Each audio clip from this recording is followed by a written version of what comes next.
పొద్దున్నుంచి ఎవరు రాలేదు, ఇది బేరం లేదు. ఈ సరుకులు కావాలి, ఎంతైతే చెప్పరా?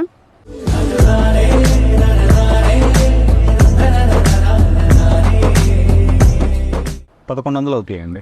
1100? అవునండి. సరే నేను మళ్ళీ వస్తానండి.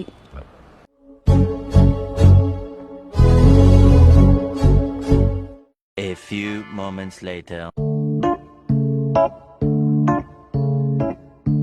ఇందాక మీరు నాకు ఎంత చెప్పారండి? 1100 అండి.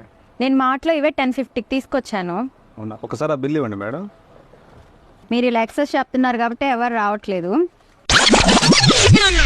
మీరు మొత్తం అక్కడ 6000 రూపాయలు కొన్నారు అంతేనా అండి? అవునండి. ఇప్పుడు వాటికి కవర్లకి మీకు విడిగా ఇచ్చారా, డబ్బులకి ఇచ్చారండి?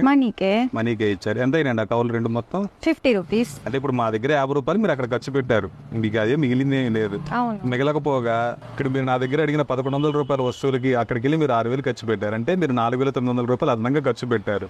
అదే మీరు ఇక్కడ మాకు కావాల్సిన 4 వస్తువులు తీసుకుంటారు, అక్కడికి వెళ్ళి ఆ ఆఫర్ ఉందని ఈ ఆఫర్ ఉందని చెప్పని ఆ అవసరం లేకపోయినా అనవసరమైన వస్తువులన్నీ తీసుకొని వస్తారు. పైగా ఆ షాపింగ్ చేసే టైం ఒక 1 అవర్, బిల్లింగ్ చేసే టైం ఒక ½ అవర్, కొనుగోలు రావడానికి ఒక ½ అవర్, మొత్తం కలిపితే మీకు టైం వేస్ట్, డబ్బులు వేస్ట్. మీరు అదే ఇక్కడ మాకు లిస్ట్ ఇచ్చి వెళ్తే మీరు వచ్చేలోపు అన్నీ కట్టి ప్యాక్ చేసి కవర్కి కూడా డబ్బు లేకుండా ఆ కవర్లు కూడా మీకు ఫ్రీగా ఇస్తాం. మీరు అదే రెగ్యులర్గా మా దగ్గరికి వస్తున్నారు అనుకోండి, మీకు కావాలంటే క్రెడిట్ కూడా ఇస్తుంటాం. సరేనండి, ఈసారి నుంచి చిన్న వ్యాపారస్తుల దగ్గరే తీసుకుంటాను.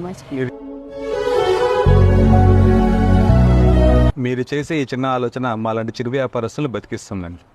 Be live, let live. Okay అండి.